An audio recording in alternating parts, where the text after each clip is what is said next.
Buenas noches, cuando vean el video, bienvenidas, bienvenidos nuevamente al curso de Constitucional General 2, Teoría de la Constitución.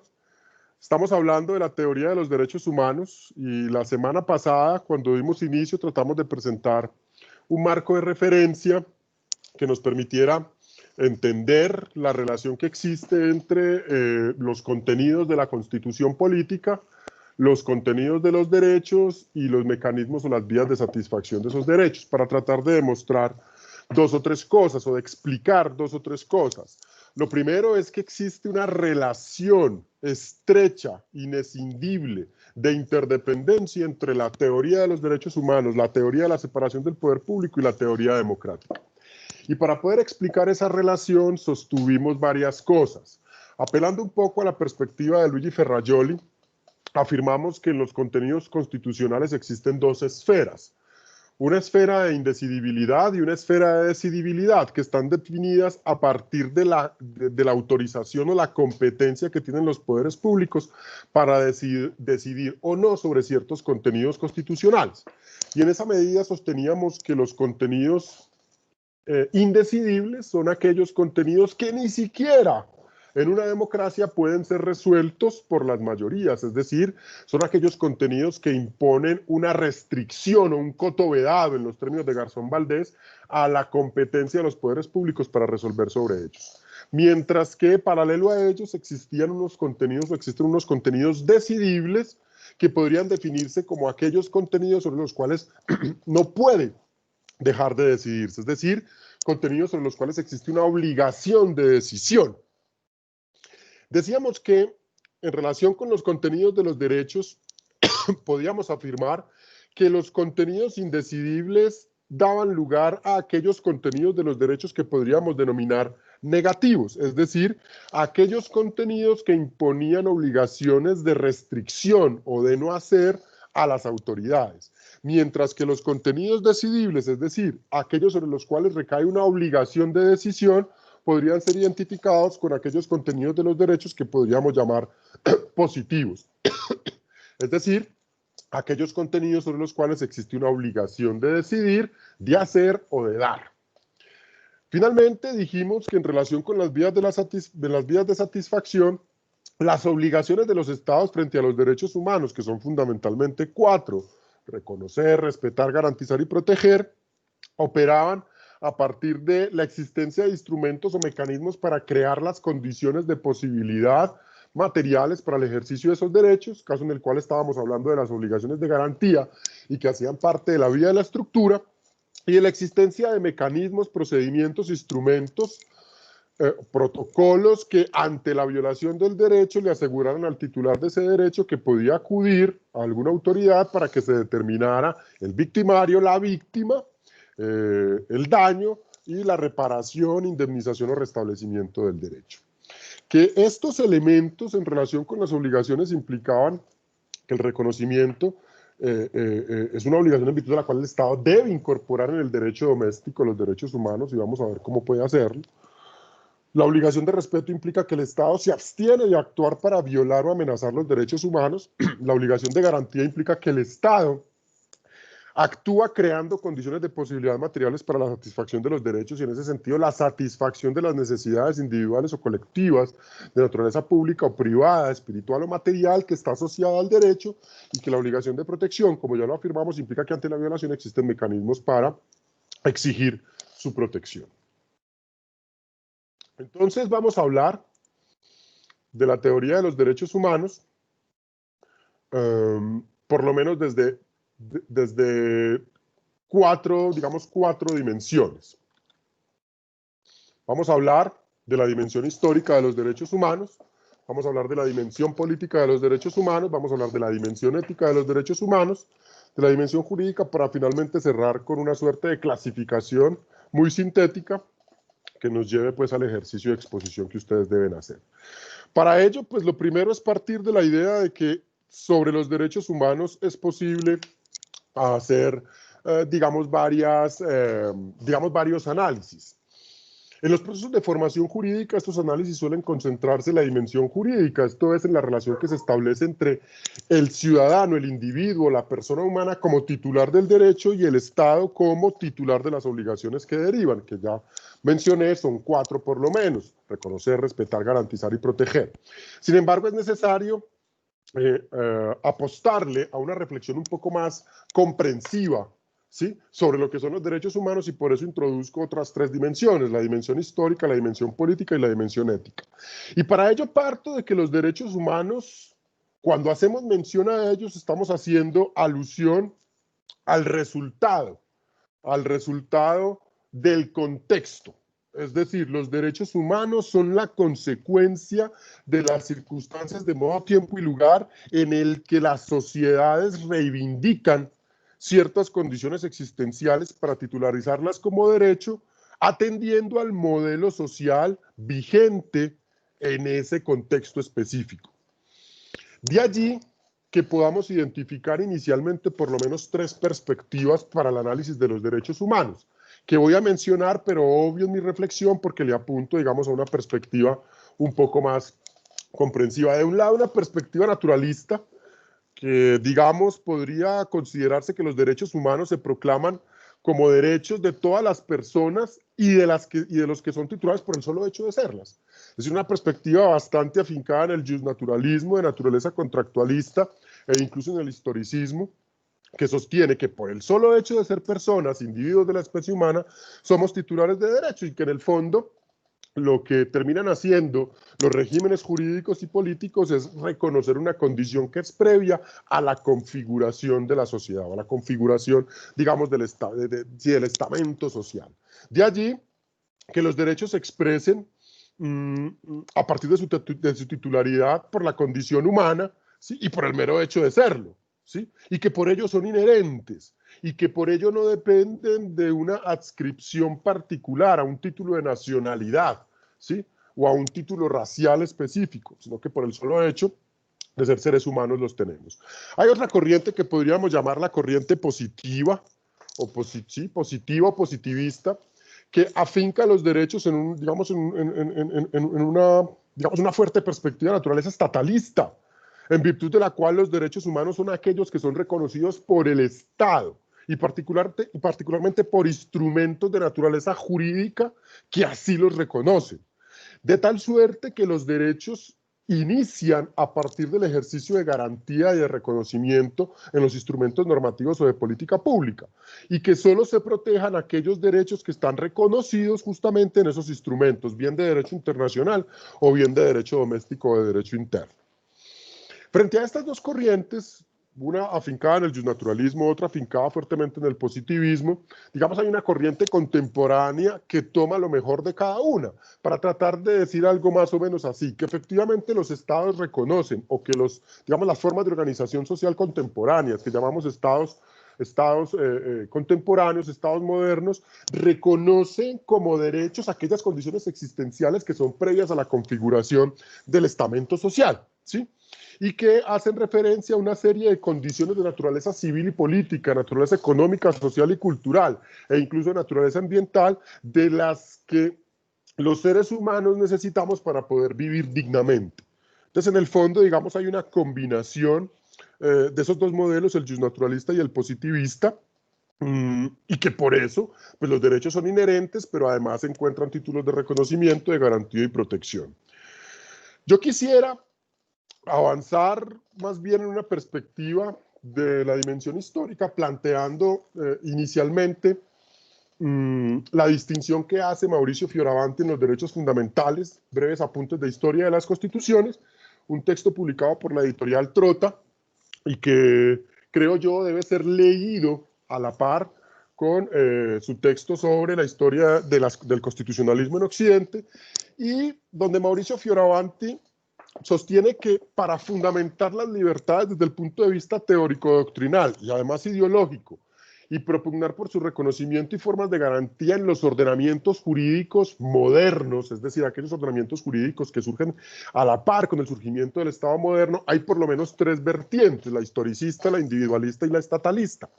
Y cada una de esas vertientes parte de un supuesto respecto de la naturaleza, el origen y la función de los derechos. La primera, la historicista, sostendría que los derechos se ubican en la historia de las sociedades y que por eso están sustraídos a los poderes constituidos y a la competencia o la capacidad de esos poderes para enunciarlos, y que están más bien los derechos afincados en la historia social de las organizaciones sociales, en la historia de las sociedades, y que por ello, digamos, existen de forma natural, ¿sí?, previos a la configuración de la sociedad, ¿sí?, incluso negando la perspectiva individualista de corte justnaturalista contractualista y la estatalista, y que por eso hacen parte de la tradición del constitucionalismo inglés. Una segunda corriente que es individualista, insisto, afincada fuertemente en el justnaturalismo de corte contractualista, donde se privilegian, además de los derechos individuales, ¿sí?, los derechos derivados de la participación, o lo que llama Mauricio Fioravanti, las libertades positivas y negativas, las libertades negativas que están asociadas a los derechos civiles o a las autonomías civiles en el lenguaje ferrayoliano, y las libertades positivas que están afincadas a los derechos de participación derivados del poder constituyente, autonomías políticas en el lenguaje ferrayoliano, y que surge como respuesta a ese modelo historicista. Y que surge como respuesta a ese modelo historicista en dos sentidos. Pues de un lado, reconocer que efectivamente hay unos derechos que son inherentes e inalienables y que van en contradicción de la lógica estamental del régimen feudal. Por eso esta lógica individualista se enfrenta a esa concepción feudal estamental de la asignación de privilegios. Y por eso está más asociada o está asociada a la tradición constitucional francesa, que, insisto, digamos, parte de la idea de que la revolución y las constituciones son puntos de partida para la configuración de un nuevo modelo de sociedad, ¿sí? Frente a estas dos versiones está la versión estatalista de la tradición americana, particularmente el proceso independentista norteamericano, donde el Estado es la condición necesaria para el régimen de libertades y derechos, y que por eso esta versión estatalista constituye una reacción, de un lado, al exacerbado individualismo y al exacerbado poder constituyente que permitía que las constituciones fueran modificadas constantemente de acuerdo a la lógica de intereses de ese poder constituyente. Esta clasificación, que, insisto, está estrechamente ligada al proceso de evolución del Estado moderno y al proceso de evolución del constitucionalismo en Occidente, tanto en su versión europea, anglosajona, como continental, y en su versión americana, y que también tiene una influencia decisiva en el constitucionalismo latinoamericano, pues no es posible identificarla, digamos, en términos absolutos, sino que hay más o menos combinaciones, y esa lógica de las combinaciones, digamos, puede interpretarse así. En el marco de la Revolución Francesa se privilegia una versión individualista estatalista de los derechos, donde el poder constituyente juega un papel fundamental, pero además el poder legislativo, el legislador, ¿sí?, como quien expresa la voluntad de ese poder constituyente, esa voluntad soberana, reconoce los derechos. Una segunda versión, que es la propia de la independencia americana, también en el siglo XVIII, que, digamos, le apuesta a algunos elementos del régimen individualista con algunos elementos del régimen historicista, justamente, o del modelo historicista, justamente por esa lógica de la tradición anglosajona en el proceso de independencia que ya habíamos mencionado y que describe Fioravanti en esos dos textos, y una lógica propia del Estado de Derecho liberal del siglo XIX, ¿sí?, que mezcla algunos elementos del historicismo con el estatalismo, ¿sí? Entonces, digamos, sería interesante poder revisar cómo las constituciones contemporáneas le apuestan a un modelo, ¿sí?, combinado, donde hay algunos elementos propios del individualismo y el estatalismo, e incluso algunos aires de historicismo, sobre todo en esas constituciones latinoamericanas que reivindican los procesos de independencia, pero que además reivindican los procesos, digamos, plurinacionalistas, como la Constitución boliviana o la Constitución ecuatoriana, ¿sí? Entonces, digamos, cómo estos tres modelos, insisto, el estatalista, el individualista y el historicista, se combinan en el constitucionalismo contemporáneo, y que por ello no es posible, pues, encontrar un régimen constitucional que se adscriba de forma absoluta a cada uno de ellos. Digamos, una segunda perspectiva histórica para el análisis de los derechos humanos sea la que propone Karel Basak a finales de los años 70, donde distingue 3 generaciones de derechos, la primera, la segunda y la tercera. Cada una de ellas ubicada en un contexto histórico específico que da lugar, digamos, a unos elementos de naturaleza social, política, económica, cultural, particulares que permiten la reivindicación de una tipología de derechos específica y la apuesta por un valor, por la reivindicación de un valor particular de la modernidad, con una función específica de esos derechos. La primera generación de derechos, que puede ubicarse en los procesos revolucionarios inglés, francés y americano de los siglos XVII y XVIII, donde se reivindican las libertades civiles y políticas en el marco, digamos, de la importancia del valor libertad, como un valor de la modernidad, y que tenía como función principal la limitación al poder. Las libertades, los derechos, fungen como una estrategia de limitación del poder público, del régimen de competencias del poder público. De allí que podamos afirmar que los derechos pueden fungir como prerrogativas del individuo, prerrogativas que le apuestan a limitar ese poder estatal y al uso arbitrario de ese poder estatal. Pero además donde los derechos humanos se definen como un conjunto de libertades individuales frente a esos órganos de poder y frente al mercado, ya funciones específicas de la vida individual o colectiva. En el régimen constitucional colombiano, para poner en contexto que desarrollaremos con más detalle en el curso de dogmática constitucional, estas libertades civiles y políticas suelen ser asociadas a lo que denominamos derechos fundamentales, consagrados en el capítulo primero del título segundo de la Constitución Política. Una segunda generación de derechos que hace parte de los procesos, digamos, de desarrollo del Estado moderno durante el siglo XX y la primera parte del siglo XIX y la primera parte del siglo XX, que tienen lugar en el marco del Estado liberal, de la consolidación del Estado liberal y su crisis a principios del siglo XX, que en su contexto implican, pues, de un lado el surgimiento del socialismo, ¿sí?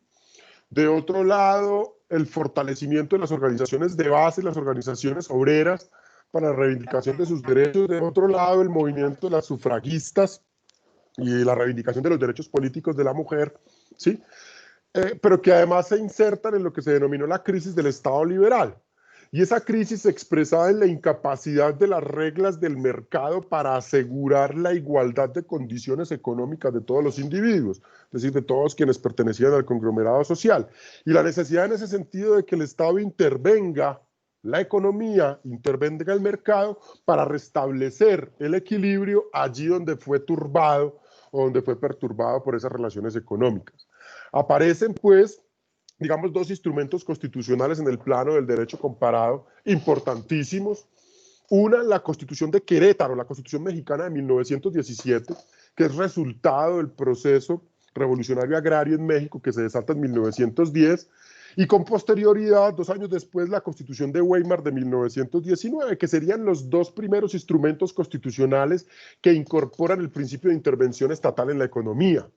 Y esa intervención estatal, insisto, dirigida a intervenir el mercado para poder restablecer el equilibrio allí donde el mercado no era capaz, donde las reglas del laissez-faire, laissez-passer no eran suficientes para asegurar condiciones materiales de existencia para todas las personas. Y por ello fuertemente soportaban el principio de igualdad, orientado a garantizar esas condiciones de posibilidades materiales para una vida digna. En Colombia, nosotros, digamos, nos insertamos en esa tradición constitucional desde 1936, con el Acto Legislativo 01 del 36, que introdujo la intervención del Estado en la economía. Y al introducir la intervención del Estado en la economía, introdujo la intervención en el mercado y la participación del Estado en la oferta del servicio público, la constitucionalización del derecho al trabajo, la constitucionalización de la función social de la propiedad. Y de allí, digamos, esa tradición constitucional que termina siendo incorporada en el capítulo segundo del título segundo de la actual Constitución Política, en lo que la Constitución denomina derechos económicos, sociales y culturales. Y finalmente, en los términos de Basak, una tercera generación de derechos, que se podrían llamar derechos colectivos e intereses difusos, que nacen en el marco del siglo XX, de la segunda mitad del siglo XX y que se extiende hasta nuestros días, que está asociado al valor fraternidad y cuyo contexto es el de la crisis, ¿sí?, de los pueblos desatada por las dos guerras mundiales y particularmente por la Segunda Guerra Mundial. Digamos, esa demostrarnos que somos capaces de destruir nuestro entorno, que somos incapaces de vivir pacíficamente entre los pueblos, obligó, digamos, a la adopción, bueno, digamos, primero a la reivindicación de los valores de la fraternidad y la solidaridad y la adopción de instrumentos internacionales que aseguraran la convivencia pacífica entre los pueblos, que aseguraran la protección del entorno y del medio ambiente, entre otras cosas. Y que nosotros terminamos reconociendo en el capítulo 3 de ese título 2 de la Constitución en lo que denominamos derechos colectivos y el ambiente. Frente a esta dimensión histórica propuesta por Karel Basak, quisiera precisar, primero, pues que obedece justamente a una revisión del proceso de evolución del régimen de libertades en Occidente a partir digamos, de los contextos en los que emergen esas libertades. Y que en ese sentido, en segundo lugar, no apela a una diferenciación sustancial sobre los derechos. Y esa indiferenciación sustancial sobre los derechos no supone una importancia particular de unos sobre otros, como lo quisieron entender algunos teóricos durante la segunda mitad del siglo XX y hasta bien entrado el siglo XXI, donde se sostenía que las libertades civiles y políticas pues eran definitivamente más importantes que los derechos económicos y culturales o que los derechos colectivos y los intereses difusos. ¿Sí? Entonces, insisto que obedece a digamos, a una reflexión en torno al contexto en el que nacen los derechos, más que a una diferenciación sustancial. Y por eso lo rescatable en esa dimensión histórica es lo que sucede con los derechos, a partir, ¿sí?, de esa distinción. De un lado, entender que todos los derechos sufren un proceso de positivización, generalización, internacionalización y especificación. Y de otro, que esos derechos aparecen configurados en los instrumentos constitucionales. Luego de todo este proceso, de forma, podría afirmarlo yo en este momento, vamos a hablar de eso con más detalle cuando hablemos de derechos económicos, sociales y culturales la próxima semana y de su justiciabilidad, o de las posibilidades de su justiciabilidad y hacer una defensa de esa justiciabilidad en ese carácter igualitario del reconocimiento de los derechos. Frente al proceso de positivización, habría que afirmar que ese se corresponde con el proceso de incorporación de los derechos en los ordenamientos jurídicos domésticos y en el plano internacional, que implica el cumplimiento de la obligación de reconocimiento, es decir, los estados adoptan instrumentos de derecho interno y suscriben instrumentos de derecho internacional para reconocer esos derechos. Y fíjense que la expresión reconocimiento implica además el reconocimiento, valga la redundancia, de que esas condiciones existenciales son previas a la configuración del contrato social y que por ello hay una suerte de mezcla entre el historicismo, el individualismo contractualista de corte justnaturalista y el estatalismo, y de otro que esa evolución histórica es posible reconocerla en todo ese contexto, En segundo lugar, el proceso de generalización implica que la titularización de los derechos obedece a la condición de individuo de la especie humana, no hay ninguna otra categoría, y que por ello, digamos, es fuertemente justnaturalista. Somos titulares de derechos por pertenecer a la especie humana, y por pertenecer a la especie humana, entonces, esos derechos no son inherentes.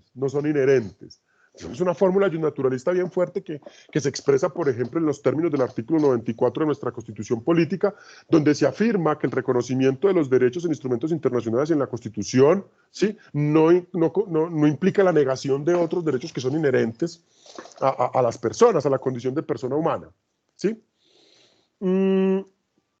Hay un tercer proceso, que es el proceso de internacionalización, en el que los derechos se extienden, ya no solamente digamos, a la titularidad de todas las personas, sino que se extienden a todo el territorio y acompañan bajo ese carácter de inherencia a cualquier individuo de la especie humana, encuéntrese donde se encuentre. Un segundo, por favor.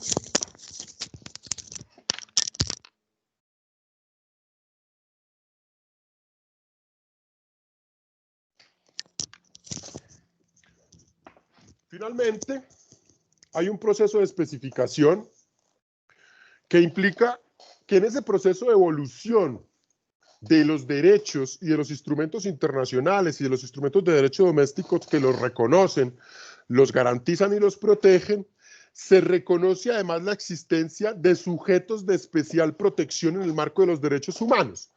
y que esa, digamos, esa especialidad, esas particularidades de esos sujetos de especial protección, de esos colectivos, implica que ellos son titulares de los mismos derechos con unos contenidos especiales, o que son titulares de especiales derechos de los que solo ellos son titulares.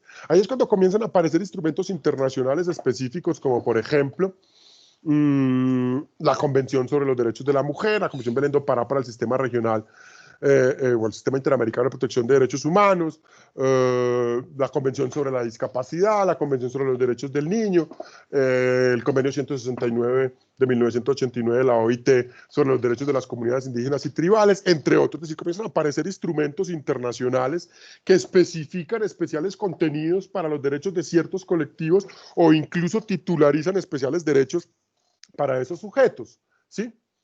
Piensen, por ejemplo, que en nuestro régimen constitucional ese carácter de especificidad se distingue, entre otras cosas, por ejemplo, para los derechos de los niños, quienes en virtud del artículo 44 son titulares del derecho al amor. Solo los niños en Colombia son titulares del derecho al amor. Luego podríamos discutir qué significa tener derecho al amor. Lo que estoy tratando de evidenciar es que, dadas las particularidades de esos sujetos de protección, los niños y las niñas en Colombia, la Constitución Política, el constituyente de 1991, consideró que ellos eran titulares de un especial derecho, que es el derecho al amor, del que no somos titulares el resto de las personas, ¿cierto? Pero además de esa dimensión histórica de los derechos humanos, hay una dimensión política. Y esa dimensión política hay que, digamos, analizarla desde dos perspectivas. De un lado, desde la reivindicación, y de otro, desde la legitimidad. En el primer sentido, tendríamos que afirmar que todos los derechos humanos son el resultado de procesos históricos de reivindicación de condiciones existenciales. Y esto implica que todos los derechos son el resultado, en primer lugar, del contexto, de las especiales condiciones o circunstancias de modo, tiempo y lugar en las que determinados sujetos reivindican como derechos especiales condiciones para ellos. Condiciones existenciales que, no siendo derechos, por esas circunstancias políticas, económicas, sociales, culturales específicas de cada época, se reivindican como tales. Y que en tanto reivindicaciones son el resultado de conflictos que terminan resolviéndose a partir de fórmulas jurídicas. Recordemos que hay una relación estrecha entre la guerra y la política y el derecho, ¿sí? Y que el derecho en últimas termina traduciéndose en la forma como civilizadamente conducimos los conflictos. Y conducimos esos conflictos a través de acuerdos que nos permiten identificar justamente ciertas condiciones existenciales como derechos. Esos conflictos pueden ser de naturaleza material, formal o simbólica. Y así ha sido reconocido en términos históricos por la historia del constitucionalismo. Cuando hablamos de las generaciones de derecho en esa primera dimensión histórica, decíamos que en las tesis de Basak, decíamos que existen 3 generaciones de derecho y que cada una de ellas es susceptible de ser inscrita en un momento histórico específico. Así, la primera generación de derechos es resultado de los conflictos que se desataron en la Europa continental y en América, en Norteamérica en el proceso de independencia y en América Latina en los procesos de independencia también en el siglo XIX, y que son resultado de luchas materiales, de guerras civiles. Pero también hay conflictos formales. Piensen, por ejemplo, que se reivindican derechos en el marco, digamos, de los procesos de negociación contractual. Estoy hablando del contrato social para la expedición de nuevas constituciones. Yo creería que es quizás la Constitución Política de 1991 una de las experiencias más cercanas en este proceso de reivindicación de condiciones existenciales a través de conflictos formales, que ya analizamos, digamos, todo ese momento constituyente de 1991. Pero también hay conflictos simbólicos que terminan resolviéndose a través de procesos de reconocimiento de derechos, como por ejemplo todo el proceso de litigio estratégico y de lobby político que termina siendo la comunidad LGTBI para que se les reconozca el derecho a ser pareja, el derecho a constituir familia, el derecho a adoptar, entre muchos otros derechos, ¿sí? Entonces, lo que estoy tratando de decir es que desde la dimensión política hay que entender los derechos como procesos de reivindicación de condiciones existenciales. Y eso, pues, permite por lo menos descartar inicialmente las tesis naturalistas que sostienen que somos titulares de derechos por el solo hecho de ser personas, ¿sí? Que está reconocido en los instrumentos constitucionales, no lo voy a negar, pero que no es suficiente. Es decir, los derechos son el resultado de luchas. Desde el punto de vista de la reivindicación, entonces, es posible identificar, como lo mencionaba, en esa ruta de las generaciones de derecho, pues unos procesos específicos en el que nacen esos derechos. Pero además, desde el punto de la legitimidad, hay que reconocer, de un lado, que el Estado moderno, el constitucionalismo y los derechos tienen una estrecha relación. El Estado moderno, en la medida en que nace como una alternativa a los modelos de sujeción personal al poder y al autoritarismo, y el constitucionalismo como una realidad, un fenómeno que va aparejado a ese proceso de nacimiento, desarrollo y consolidación del Estado moderno, en el que los principios de separación del poder público y de reconocimiento de libertades son la fórmula o la estrategia para evitar el autoritarismo y la sujeción personal al poder, para poder limitar el poder. De allí que los derechos definan los límites al ejercicio del poder público y los ámbitos de actuación. Y con base en esos criterios, qué tanto los derechos o qué tanto la existencia de los derechos supone limitaciones al ejercicio del poder público y qué tanto la existencia de los derechos define los ámbitos de actuación de los poderes públicos, es que podemos hablar. Pues que los derechos humanos son criterio de legitimidad en tanto permiten evaluar a los estados y permiten a partir de esas evaluaciones tomar decisiones en el ámbito de la comunidad internacional. Aquí tres cosas. Uno, cuando ustedes hablaron en teoría del Estado sobre los elementos del Estado, hay quienes aún sostienen una teoría, digamos, de vieja data y ya superada, y es que el Estado tiene tres elementos: territorio, población o pueblo o nación, ¿cierto? Y poder o soberanía. Y que hay que superar porque en realidad la existencia de los estados está definida por dos criterios fundamentales. En primer lugar, la existencia de una constitución escrita o no, ¿sí?, en el que se incorpore la separación del poder público y el régimen de libertades como estrategias para la limitación del poder. Y en segundo lugar, el reconocimiento de la comunidad internacional. Un Estado solo es Estado a partir del proceso de reconocimiento de la comunidad internacional. Y ese reconocimiento suele estar asociado a los contenidos que se incorporan en las constituciones, insisto, en esos acuerdos o en esos contratos sociales, sigo utilizando digamos, las categorías de la teoría contractualista, sobre los derechos y la separación del poder público, que existen en la medida en que permiten evaluar. Hay diversos sistemas de evaluación. Hay uno muy famoso que es el que levanta la Foundation for Peace a través de lo que ella denomina el Fragile State Index, o el índice de fragilidad del Estado, que es un sistema que evalúa la fragilidad de los estados a partir de diversas variables, ¿cierto? Son cinco dimensiones, cada una de esas dimensiones tiene unas variables y con base en esos indicadores, ¿sí?, se define un índice, ¿sí? Esas variables son estas: cohesión, indicadores económicos, indicadores políticos, indicadores sociales, ¿cierto? El cruce de indicadores de cada uno de estos cuatro indicadores, y entre los indicadores políticos, los derechos humanos son la tercera variable. Con base en esos indicadores, la Foundation for Peace levanta, digamos, un índice, digamos, una lista global, una base de datos global sobre cuáles son los estados más frágiles y cuáles son los estados, digamos, más estables, y los categoriza por estados, pero además hace análisis comparativos y además hace análisis de todos los estados sobre eso, ¿cierto? Cuando uno mira la data global, ¿cierto?, la base de datos global, podría identificar cuál es el estado más frágil y cuál es el estado, digamos, más fuerte, ¿cierto?, más cohesionado.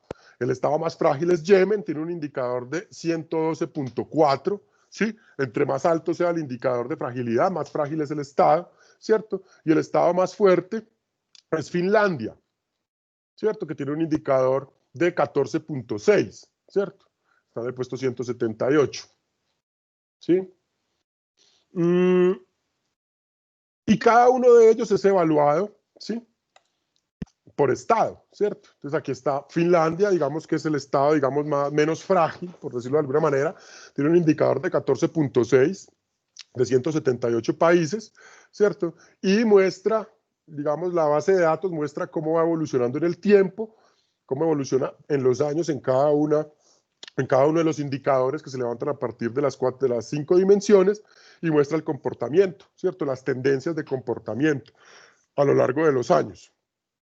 Y en los indicadores políticos, pues uno puede verificar cómo se comporta en materia de derechos humanos, ¿cierto? Insisto, entre más bajo el indicador, más fuerte el Estado, ¿cierto? Colombia se ubica en el puesto 64, si no estoy mal, vamos a verificar. En el puesto 65. Y fíjense que a partir del año 2006 comienza un proceso, digamos, de descenso en el indicador, es decir, que se va volviendo, digamos, técnicamente más fuerte o menos frágil. Estamos, digamos, casi que en la mitad de la tabla, no somos el más frágil, pero tampoco somos el más cohesionado, el más fuerte. Y fíjense cómo este descenso, también acompañado pues, por los procesos de negociación, comienza nuevamente en ascenso en el 2020. ¿Cierto? El ascenso pues tampoco es muy significativo, es un poco más de un punto porcentual, un punto en el índice, ¿cierto? Pero que definitivamente, digamos, para el 2021 seguramente vamos a estar más arriba en el indicador por lo que viene sucediendo con el proceso de paz. Pero entonces, digamos, aquí podría uno analizar el comportamiento de cada una de las variables, las tendencias por indicadores, ¿cierto? En materia de derechos humanos, ¿cómo estamos? ¿Cierto?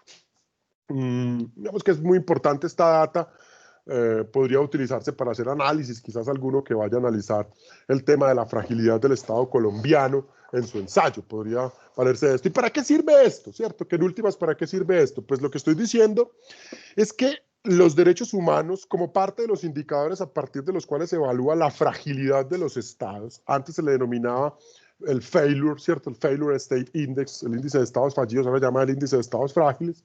A la comunidad internacional no le gustó mucho el concepto de Estado fallido, que es un concepto que introduce Noam Chomsky en su texto Estados fallidos, además de hablar de los estados cínicos, ¿cierto? Y de los estados forajidos. Se sustituyó por el concepto de fragilidad, fragile, ¿sí? ¿Para qué sirve esto? Pues finalmente la comunidad internacional toma decisiones frente a esto. Yo traigo aquí un ejemplo. La evaluación que se hace de los estados en materia de derechos humanos es un criterio para tomar decisiones en la asignación de recursos de cooperación internacional. Los estados fuertes, económica, política y socialmente, financian con recursos de cooperación internacional la ejecución de proyectos para el fortalecimiento de los estados en vía de desarrollo.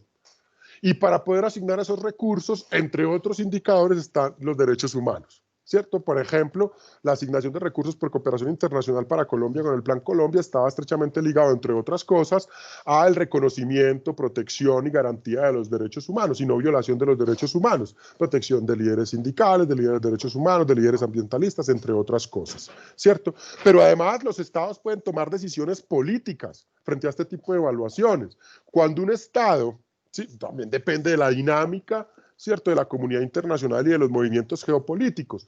Pero cuando un Estado llega a ciertos niveles de fragilidad que amenazan la institucionalidad y la protección de los derechos humanos, esto es, las condiciones formales y materiales de existencia de los individuos, de las personas que viven en ese estado, pues la comunidad internacional suele tomar decisiones, por ejemplo, intervenciones, bloqueos económicos, intervenciones humanitarias o incluso intervenciones militares, como ha sucedido en el mundo, ¿sí? Yo no estoy diciendo que estos criterios sean la panacea o que deban ser defendidos a capa y espada. Uno podría hacer análisis críticos, creo que este no es el espacio, aunque uno puede dejar líneas trazadas sobre, digamos, la legitimidad para la intervención militar, política, social, económica, humanitaria, en fin, en ciertas regiones del mundo por parte de países que digamos que en su evaluación de protección de derechos humanos tampoco están muy bien calificados y que por el solo hecho de ser potencia militar puedan intervenir. Digamos, ahorita lo podemos discutir un poco. Lo que estoy tratando de decir es que los derechos humanos desde la dimensión política permiten entender de un lado que todos los derechos son resultado de procesos de reivindicación histórica de condiciones existenciales y segundo que son criterio de legitimidad de los estados frente a la comunidad internacional, que frente a, digamos que ellos son criterio para el reconocimiento por parte de otros estados, la evaluación de la fragilidad del estado por parte de la comunidad internacional y con base en ese reconocimiento y en esa evaluación es posible que la comunidad internacional tome decisiones de naturaleza política, militar, económica o humanitaria frente a los estados. Entonces que los derechos humanos no son solamente un asunto, digamos, de revisión histórica o solamente un asunto jurídico. Además, los derechos humanos pueden ser analizados desde una dimensión ética. Desde la dimensión ética podríamos afirmar que los derechos humanos definen el nivel de civilidad en el que se encuentra una sociedad. En la medida en que los derechos humanos son el punto de partida, el conducto y determinan el alcance de la forma como se resuelven los conflictos, podríamos hablar de que una sociedad está más o menos secularizada. Esa dimensión ética pues es resultado, en primer lugar, de escindir los valores sobre los cuales se funda una sociedad de los criterios teológicos o metafísicos, y de otro lado, de la existencia de mecanismos que permiten adoptar decisiones para resolver los conflictos, y que esos mecanismos pues deben insertarse en el, digamos, en la lógica del diálogo, en la lógica de la democracia, en la lógica del respeto de las formas, entre otras cosas. Cuando entendemos que una sociedad resuelve sus conflictos de forma pacífica a través de canales, conductos, mecanismos que tienen como base, como punto de partida el reconocimiento, respeto, garantía y protección de los derechos humanos, diremos que es una sociedad más o menos civilizada. Piensen, por ejemplo, en esto, que es algo, digamos, en lo que yo suelo pensar cuando hablo de esto. En la jurisdicción de lo contencioso administrativo se condena al Estado colombiano por los daños que produce a sus ciudadanos, ¿cierto? A través de distintas acciones judiciales, ¿cierto? El mecanismo de protección de acción de reparación directa, por ejemplo, Entonces ahí se condena al Estado, 1.000 millones, 2.000, 3.000, yo no sé cuántos millones, cada vez que el Estado violenta las libertades, los derechos, vulnera las libertades de los derechos o amenaza la libertad de los derechos de un ciudadano. Piensen que alguien está haciendo, digamos, una suerte de antropología jurídica por allá dentro de 100, 200, 300 años y se encuentra en los anales del Consejo de Estado el número de condenas, ¿sí? Por responsabilidad del Estado allá. ¿Y qué va a decir? No, pues que el Estado colombiano era un Estado salvaje, ¿cierto? Digamos, esa sería como la lógica de reflexión. Lo mismo sucede, el Estado colombiano en su momento fue el segundo país del Sistema Interamericano de Protección de Derechos Humanos más condenado por la violación de derechos humanos, por la parte de la Corte Interamericana de Derechos Humanos. Famosa ahora en estos días por la decisión que adoptó desde julio, pero que se hizo pública hace algunas semanas sobre el caso Petro, ¿cierto? Y que en últimas, pues lo que terminó resolviendo es que efectivamente se habían violado los derechos de Gustavo Petro, en tanto la Procuraduría, que no era un juez penal, lo había sancionado con inhabilidad y la suspensión del ejercicio de derechos políticos, más o menos así. Entonces, eso supone, ¿cierto?, que en Colombia, o digamos que lo que queda en el ambiente es que en Colombia no existen mecanismos para resolver pacíficamente esos conflictos, que hay, digamos que hay tufillo de autoridad, de autoritarismo, de arbitrariedad, entre otras cosas. Finalmente, la dimensión jurídica de los derechos humanos permite entender la relación que hay entre los titulares de los derechos, los sujetos de derechos, y el Estado como titular, como el principal titular de las obligaciones que derivan de los derechos humanos, ¿sí? Esas obligaciones, hemos afirmado, son 4 fundamentalmente. Si entendemos, insisto, que los derechos humanos son un conjunto de prerrogativas, ¿sí?, de las que son titulares los individuos de la especie humana frente al Estado para evitar el autoritarismo, el abuso, la arbitrariedad y el ejercicio de un conjunto de libertades que permiten vivir dignamente, ¿sí? Decimos entonces que para el Estado se titularizan 4 tipos de obligaciones. ¿Sí? Hay muchas teorías sobre los tipos de obligaciones, a mí me gusta pensar que son estas 4, propongo que son 4. El reconocimiento, el respeto, la garantía y la protección. El reconocimiento, de un lado, implica que el Estado tiene la obligación de incorporar, ¿sí?, los derechos humanos en el derecho positivo. Y eso lo puede hacer, vamos a ver, a través de diversos mecanismos, ¿cierto?, constitucionales, suscripción de instrumentos internacionales, entre otros. De ese reconocimiento deriva además una obligación de respeto que implica una limitación al ejercicio del poder y en ese sentido la imposición de obligaciones de no hacer, ¿sí?, de evitar restringir los derechos, vulnerar los derechos, violar los derechos, violentar los derechos. A la par existe una obligación de garantía que implica que el Estado tiene la obligación de crear las condiciones de posibilidad material para que los titulares de los derechos puedan satisfacer las necesidades que subyacen a esos derechos. Recuerden que todo derecho supone el reconocimiento de una necesidad y que esa necesidad se titulariza como derecho en tanto constituye un bien jurídico susceptible de protección, susceptible de garantía. Y que esa garantía de esa necesidad está en que el Estado cree esas condiciones, y crea esas condiciones a través de obligaciones de hacer o de dar, ¿sí? vamos a ver ahora por las vías, o lo mencionamos cuando hablábamos de las vías de satisfacción. El Estado crea políticas públicas, identifica problemas, crea problemas públicos. Al identificar necesidades, crea problemas públicos, a partir de esos problemas públicos define lineamientos, planes, programas, proyectos, ¿sí? Unas acciones específicas atadas a unos resultados y unos indicadores que permiten decir esa necesidad fue satisfecha, ¿sí? Entonces así crea esas condiciones de posibilidad material. Por ejemplo, frente al derecho a la educación, tiene que construir escuelas, tiene que contratar maestros, tiene que comprar pupitres, tiene que comprar tecnología, ¿cierto? Entonces el Estado crea esas cosas para que la gente pueda ir a educarse, ¿no? Y finalmente la obligación de protección, que implica que ante la violación del derecho el Estado cuenta con mecanismos, procedimientos, conductos, protocolos que permiten determinar el victimario, la víctima, el daño, la responsabilidad y en esa medida la reparación, la indemnización o el restablecimiento del derecho.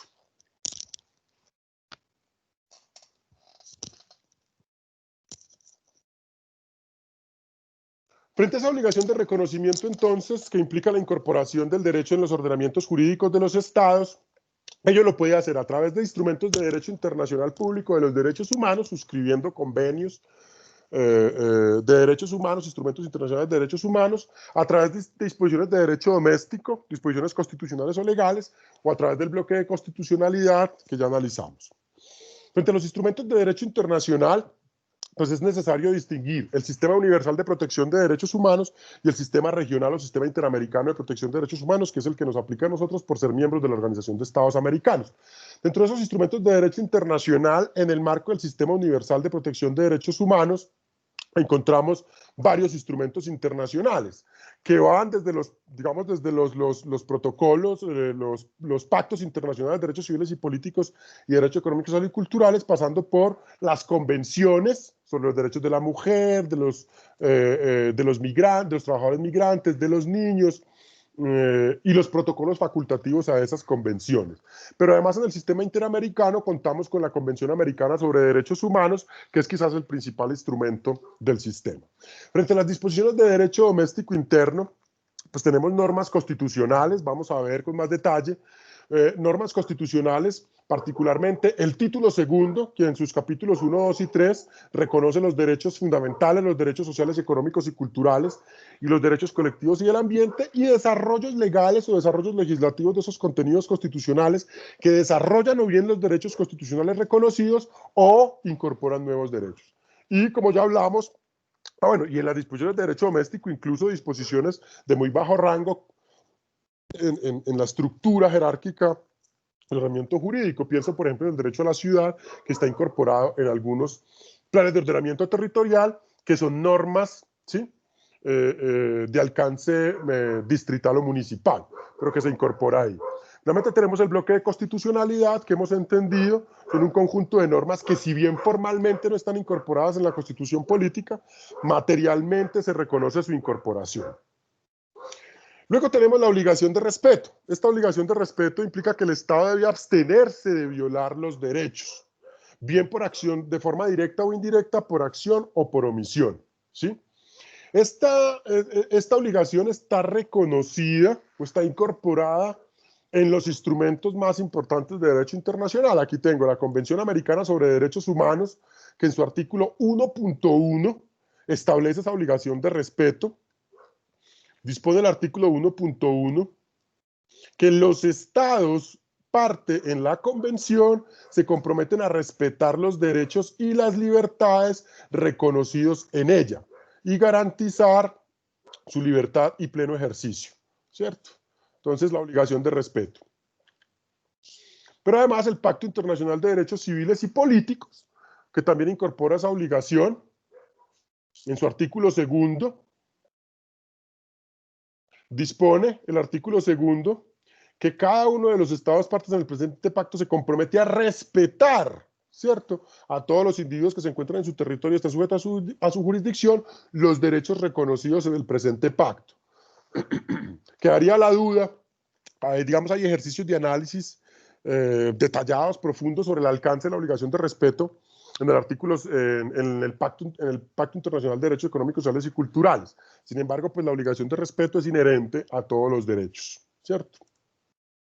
Está la obligación las obligaciones de garantía y protección. Recordemos que por obligación de garantía hablamos de aquella obligación en virtud de la cual el Estado debe crear las condiciones de posibilidad materiales para el ejercicio de los derechos, a través de las vías de satisfacción, particularmente la vía de la estructura, creando políticas públicas. Y la obligación de protección, que implica que ante la violación del derecho, el Estado debe contar con mecanismos que garanticen o que le aseguren al titular del derecho que se va a determinar la responsabilidad del daño y la reparación en relación con la violación o amenaza del derecho, ¿sí?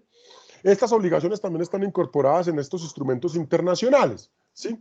Garantizar, ¿cierto? Digamos, en el Pacto Internacional de Derechos Civiles y Políticos, ¿sí?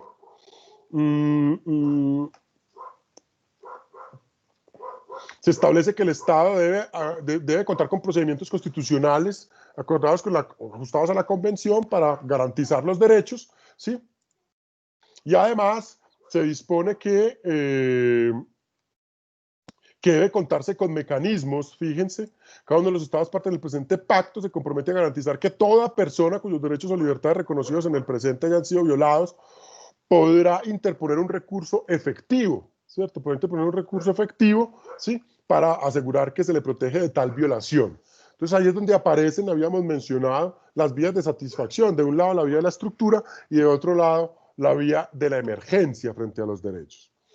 En ese sentido, frente a la clasificación de los derechos, podríamos presentar un marco más o menos así. Una clasificación histórica, hablamos de derechos de primera, segunda, tercera generación. Hay quienes hablan de una cuarta generación de derechos asociados a los derechos que derivan de los desarrollos científicos, tecnológicos y técnicos.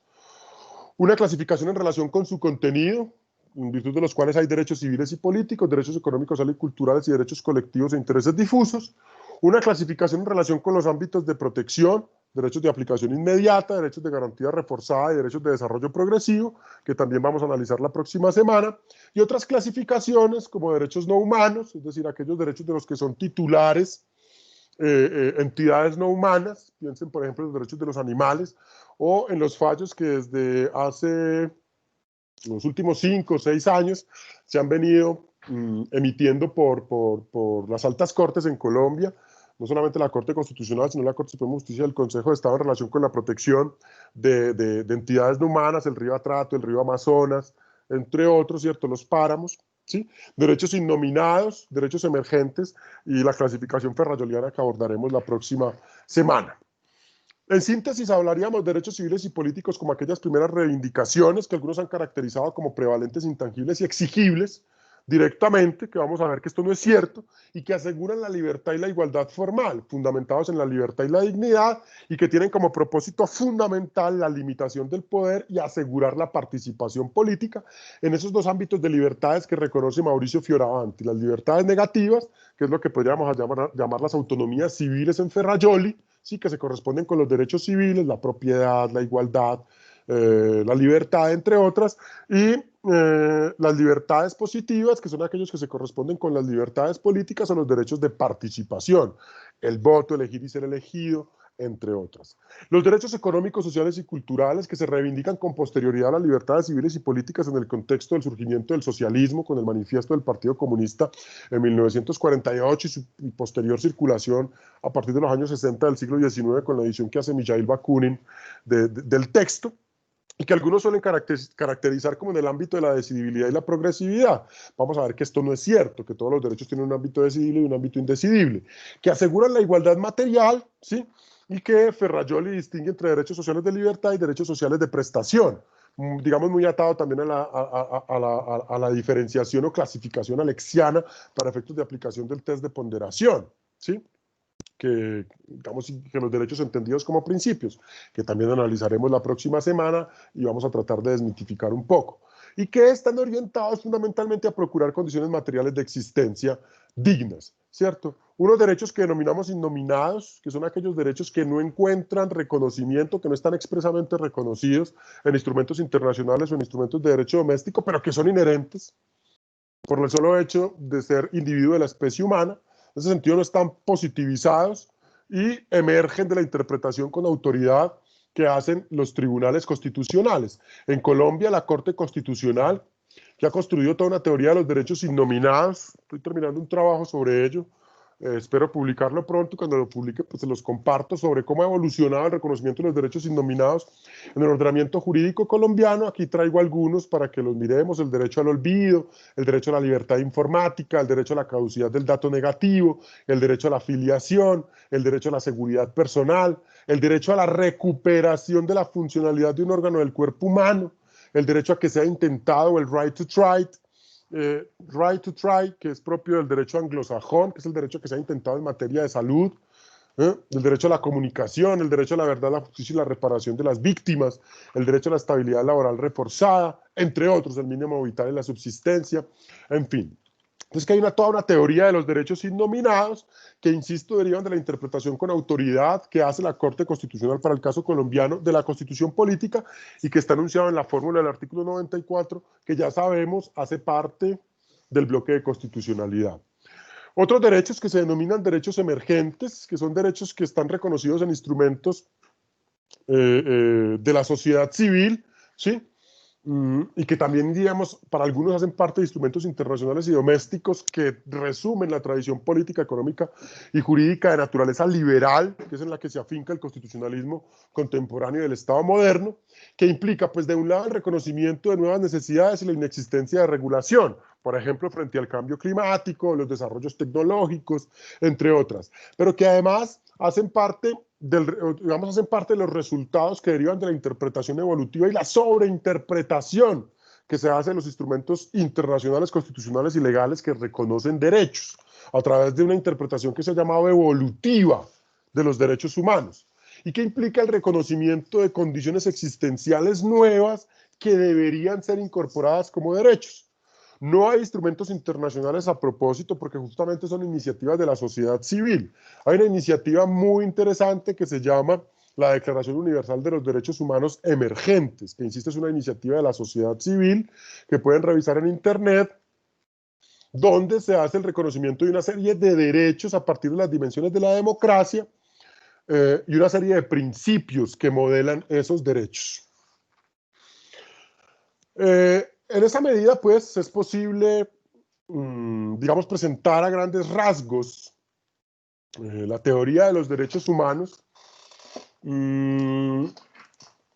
La próxima semana haremos una revisión de los derechos sociales y esta semana que tengo esa deuda con ustedes les enviaré la relación de los temas para las exposiciones.